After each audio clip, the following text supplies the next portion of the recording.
Hi, my name is Melissa. I'm an adoptee and adoption educator, and on my platform, Adoptee Thoughts, I talk about the nuances of adoption, and I really like to highlight the complexities and how we can get comfortable being uncomfortable and how we can make change, lasting change by working together. And that's actually what my upcoming conference is about, Adoption Changemakers. And after Catelynn and Tyler invited me to be on their podcast, we had been talking a little bit, and I had mentioned, like, hey, I'm working on creating this project and trying to get it out there where we can sit down in a room with adoptees, birth mothers, foster parents, adoption professionals, guardianship parents, all of us part of the constellation, to have these like real raw conversations to see what we're doing good, what we need more improvement on, how we can help each other. And after speaking in a few different conferences, I have attended ones that are just for adoptive parents. I've attended ones that are mostly for foster parents, some for just adoptees, and I found the power in community so beautiful. And so me and my friend Paige, she is an adopted parent, have decided to work together to create this conference from the ground up. It is all self-funded besides any donations and tickets that people buy. I would say we're promising about 60% of the profits to go towards a adoptee mentoring nonprofit, and then the rest will go towards the money for speakers, particularly birth parents and adoptees and foster youth, for their travel and accommodations, if we have enough. And then anything left over from that will pretty much be put aside for next year's conference or the year after, depending on what we're scheduling out. And so you're probably wondering how I got involved in this mess. And it's basically because I appeared on Catelynn and Tyler's podcast, Kate and Ty Break It Down. And just from being associated with them, when the news broke about these text messages, these leaked text messages, a bunch of these adoptees, like myself, who were interviewed, were getting very aggressive messages. And that's when I reached out to Tyler and I was like, hey, what's going on here? This is a little odd. This is a little concerning. I am completely in the dark. What's happening? Because even though I like Teen Mom, I used to watch it when I was a teenager. I'm 32 now. I really don't have time for TV. So I was only seeing these things because I was being tagged. And Tyler kind of explained a little bit of it, and more texts were being leaked. And there was more and more pressure on the adoptees who were associated with Catelynn and Tyler to make a statement. I made one that basically said, I don't condone talking to minors in any way, shape, or form. I did find that a bit inappropriate, and thought that, a trusted adult, maybe the principal, somebody should have been contacted. But also, I work with adoptive families and I work with foster families. In the cases that I've seen, this is relatively a minor, excuse the pun, a minor situation where mandated reporters wouldn't even submit a report to CPS. And I even discussed this with a cop who said that it wouldn't be enough for a criminal police report, and that they would take a non-criminal complaint and contact the parties and see if everyone would talk to them about it. But other than that, this huge outcry for repercussions and calling the authorities, it wouldn't really do much. And even if Catelynn and Tyler had a restraining order put against them, that would most likely be a TPR, a temporary restraining order, and that would go until 6 months, because you only need a very minimal amount of information to get it approved by a judge, but then at 6 months you actually have to show the proof. So that could have been an option, but it wasn't explored. We were told by this anonymous account E, and I think I saw there were Facebook pages, Teen Mom fan pages, posting an array of Kate's messages with the first supposed minor. And just reading these text messages, they seemed a little sketchy. And as I was talking to Tyler about this, he apologized for treatment that me and the other adoptees were receiving. And then all of a sudden we hear that, oh, some people in the adoption community have confirmed that Tyler actually said this to a minor, when that didn't happen at all. Tyler confirmed that he was talking to someone who said that they knew his daughter, but never actually was confirmed. And slowly these text messages were being leaked with parts redacted. And then I found out this week that the time zones were all confused. And that was just like a little odd thing, no big deal, didn't think much of it. But as you go through the rest of the text messages, because Catelynn and Tyler shared everything that they had with me, I was matching them up to the ones released, and it was consistent where now we're seeing this person named L, who's a supposed teenager, who's the one that they believe is a minor, who is E's, the anonymous account who was posting this on TikTok, their cousin, supposedly. And so E said they had permission from the minor's parents and permission from the minor to post these, and that Carly gave her approval for them to post these for awareness purposes, which again didn't sit really right by me as a child welfare advocate, as someone who works closely with social workers and CPS workers and therapists. It just didn't sit right with me. If this was a situation with real minors and parents had been involved, this would have been reported, and most definitely they wouldn't want posting of any potential evidence. Not to mention the fact that Catelynn and Tyler were never approached by any law enforcement. They haven't been approached by any parents of teens involved. And when anyone asked questions from this anonymous E account, they got shut down, bullied, and immediately, if any single person was just like, how do you know it's really a teenager? Oh, well, I vetted them. Okay, but who are you? Like, how do we know that you actually vetted them?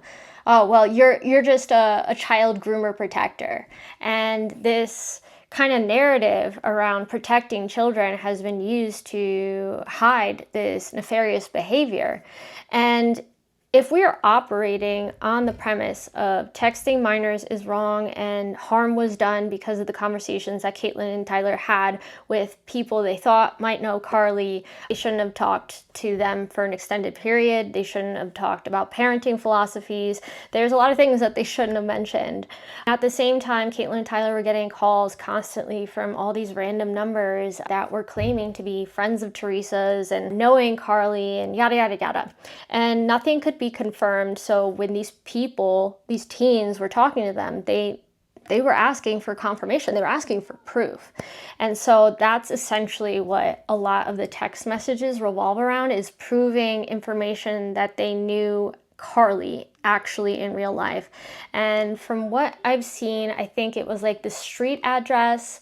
They couldn't get her right middle name.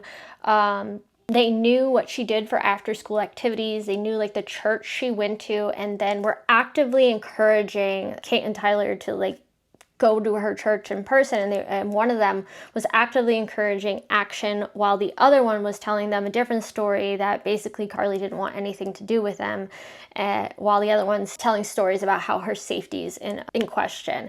And so the whole thing just really got convoluted, and then bits and pieces were put out there. And since I was kind of dragged into this because I'm doing this conference with Catelynn and Tyler, like naturally, I was worried and I wanted to know who I was working with, and I didn't want to promote anyone with problematic behavior. And Tyler and Kate have been very, very open with me. I have seen all the messages that they have, and I have been working with them to get to the bottom of this, because from the beginning I knew that there was more to the story. And even if there is a minor involved, this is very concerning in many ways, because Dawn and Brandon and Teresa, to our knowledge, like actual knowledge, they have not heard any of this. And so someone is out there pretending to know Carly, pretending to be her friend, and knowing all of this information,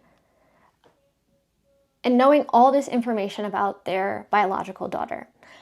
And so here we are now with the latest messages were released, I believe, yesterday. And E posted them random like rants from Tyler about religion, and then it skipped to like a completely different part where the supposed teen was messaging him asking like who he was talking to and getting information from and like who had called him, and he passed along the number. I've looked up the numbers that have called them, and none of them check out. Half the time they work, half the time they don't. There are a lot of people being consulted on this case. I've talked to several adoption competent therapists. I've talked to a family and law attorney. I've talked to a cop. And just from what I can see, we can condone the inappropriate conversations and hold Tyler and Catelynn accountable for that, which they have apologized for if you watched my whole video, and also point out discrepancies here because stalkers are a real thing. This is a legitimate concern. This is a reality TV family. This isn't just like the average family, American family from down the street. There's a lot of attention that has been on this family, and conveniently too, around the same time that these messages being leaked, there was a Reddit community. I don't know how to work Reddit, but like there's a Reddit community that people were showing me that was created around the same time that was literally about canceling the Baltieras. And they started posting the videos and the screenshots that were being released. And then while these screenshots were being released, I noticed a pattern. E would release them, and then the Michelle talks, she would release them, and that Tiffany girl, and then it would keep going. Like once it would die down, then they would pick back up. It would be new batches of information or old text messages mixed with new ones, like nothing in order. So I was sitting down with all of them and piecing together what came first, how do these conversations start? And from what I have seen, the evidence I have seen, and Catelynn and Tyler were contacted by these supposed minors. They didn't initiate contact with them at all. There has been no evidence that I have seen. I saw the messages where they were reaching out, and that was another odd thing that I noticed, is that in the messages, the teenager who was giving E these leaked messages, E was redacting certain information, and a lot of it was any reference to the teen contacting them first. And I made sure to look into like any of the accounts linked to them. They no longer existed whatsoever. So that's why I didn't feel a problem posting that username, because it doesn't exist. No one could find it. Like it doesn't exist on TikTok. It doesn't exist on Instagram. Like there's no profile there. And there actually hasn't been proof that this is actually a teenager. And if there is a teenager, I sincerely hope that you have a trusted adult and that you have talked to authorities or a counselor at school, because this is a very complicated situation. I can imagine this putting a lot of stress on you. And this is something a child should not have to navigate by their own. But we also have to be realistic here. And I want to believe survivors, but at this point in time, who is this survivor? There's this anonymous E who has claimed to be a cousin. Now their most recent post, let me pull it up. It says they took down all the other screenshots, and then they posted about me and Tyler saying, today, Kate, Tyler, and Melissa chose to dox a 16-year-old girl for their own benefit. Which, another lie. In the messages with Catelynn and Tyler, that person said that she was 17 years old. A small thing, but again, another inconsistency that we have to be aware of. They said their unhinged fans, who have already been blaming the child for this situation, are now further enabled to come after her. No one, have I seen, has tried to come after the teen whatsoever. I've seen people questioning E on the validity of her statements, questioning the people who say E has shown them proof. And like they point out with me, like everybody in this situation has something to gain So they go on to say both the adopted child's safety and that of her friends have been jeopardized by their actions. The lengths these adults will go to in order to harm children just to save their own reputations is absolutely sickening. From the beginning, I've made it clear that the only goal here was to hold Kate and Tyler accountable for their actions, and that involved the safety of minors involved would be top priority. Since Kate, Tyler, and Melissa chose to jeopardize the safety today by doxing a child, no further posts will appear on this account. Again, I never doxed a child. I shared a username of an anonymous account that doesn't exist anymore. It's not connected with anybody. And I shared the initial L, and that may or may not be an actual name, and I really doubt it's an actual name. They go on to say the damage they've caused to this community and the harm they've knowingly inflicted on the children and families involved is indescribable. Moving forward, we will focus on our community, which has been deeply shaken by these events. We will do everything in our power to protect our children from unsafe individuals like Catelynn, Tyler, Aaron, and Melissa. And you'll see like repeatedly throughout these messages and in E's comments that she would leave in the captions under the photo leaks, it's always constantly putting the blame on other people, focusing the attention on like, oh, child safety. I'm talking about child safety. If you don't believe what I'm saying, that you're against children. And that is a tactic that often trolls and internet stalkers do use. And yeah, I may not be like a Pulitzer winning journalist, but I've written for several distinguished magazines, and I have several books. Like, I know how to cite my sources very well.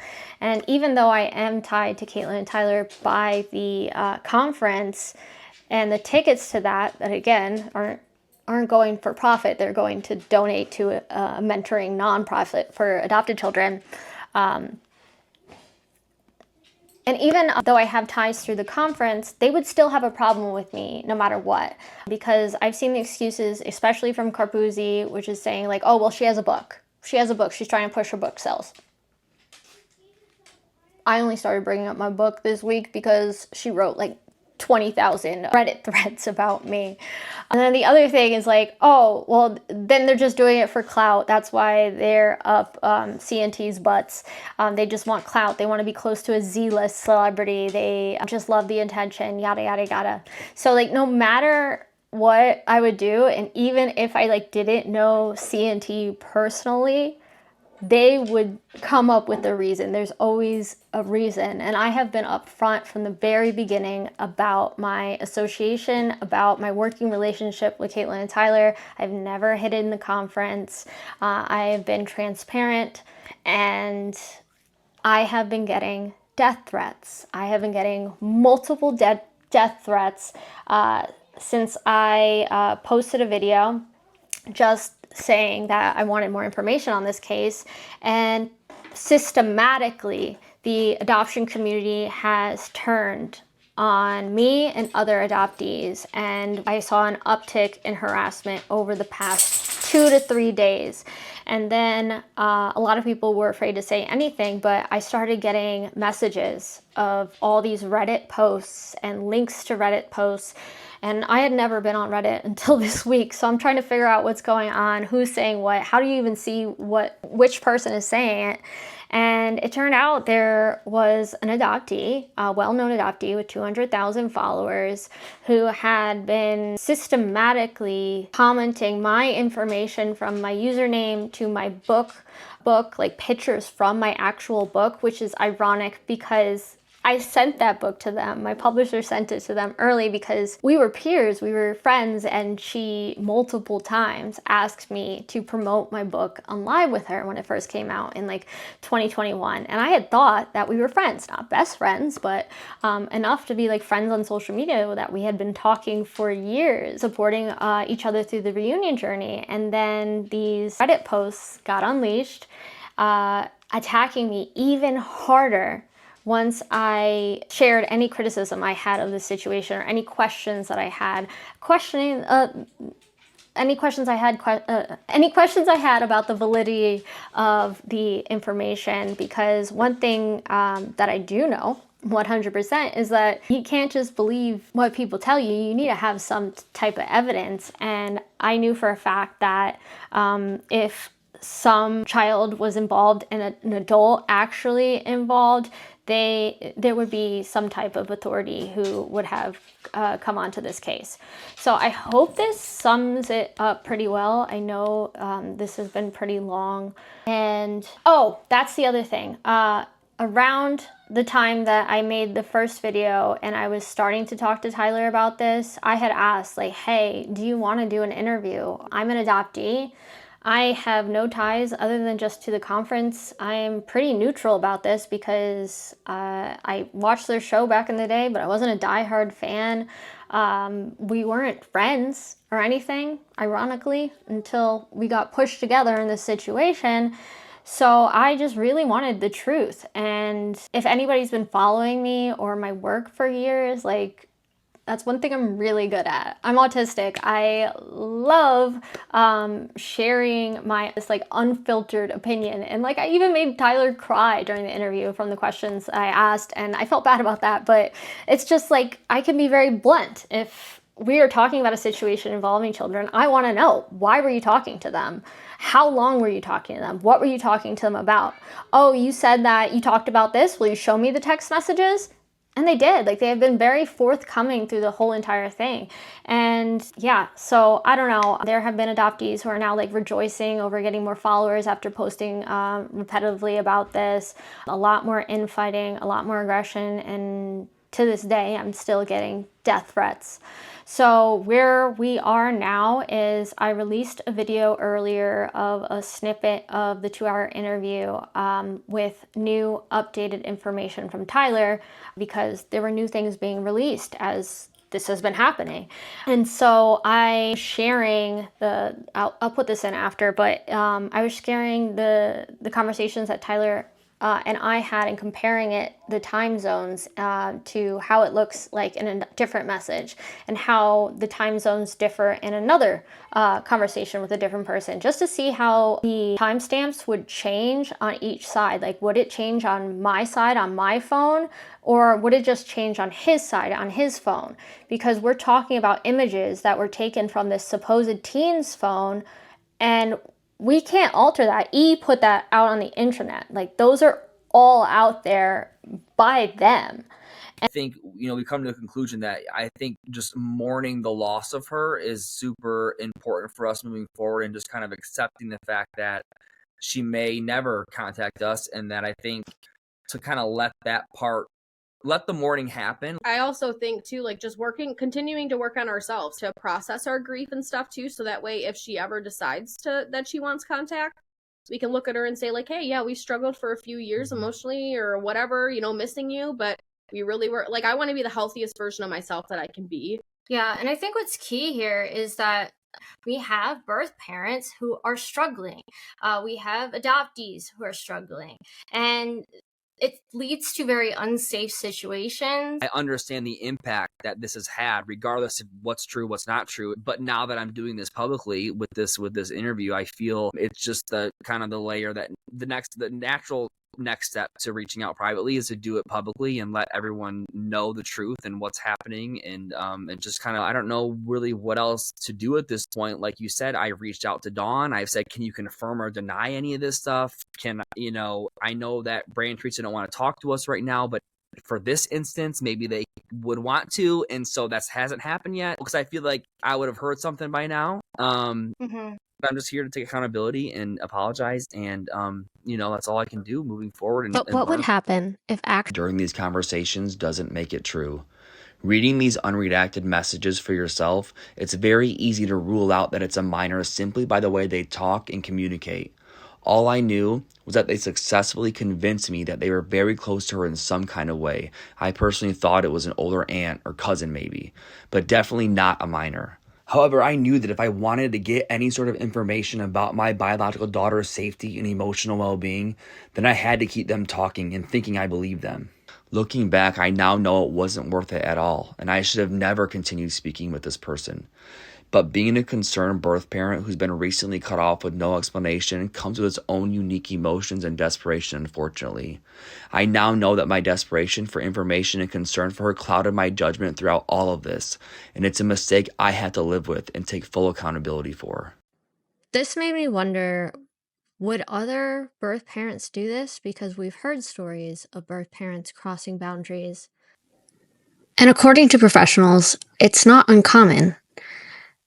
But I still took the time to speak to a caregiver who had many children in foster care in their home, and they said, I've had teens with bio parents and adult siblings who crossed boundaries. One in particular sent a SIM card for the cell phone to get around restrictions, helped her plan her runaway attempt, actively encouraged violent behavior, and that case has a court order for parental controls long before she came to this person's home because many boundaries had been crossed over the years with multiple different foster families.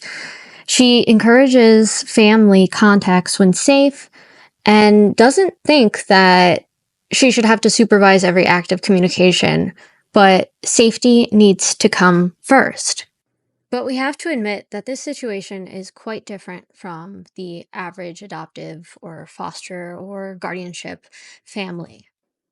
And with these parents being reality TV stars, we have to acknowledge that not everybody has their best interests in mind, and messages like these from an anonymous source should be looked at more carefully. And so Tyler went and we did an experiment where we had him change his time zone on his phone, as you can see here, and what it did to the messages on his side and then the messages on my side. As you can see, the time here changed on Tyler's side, but not on mine, unless I went to my settings, as you can see here, and unless I actively changed the time zones, my image stayed the same.